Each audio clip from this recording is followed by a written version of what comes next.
I think where people get confused with sex as an addiction is that it's much easier to see somebody who's cheating on someone as just being an asshole, and is just engaging in bad behavior, as just being someone who doesn't care.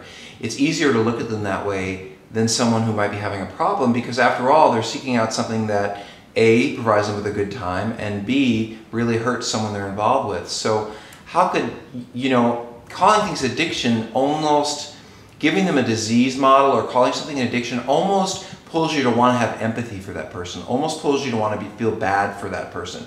And I think some of the resistance in our culture about calling people sex addicts is, oh, poor boy, he had to have sex with 300 people. It's hard to feel bad for the person who had all of these pleasurable experiences.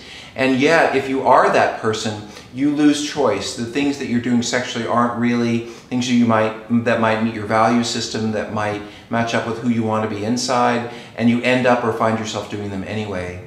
I think another way to look at this is, in the 1960s and 70s, if someone was an alcoholic, we called them a bum.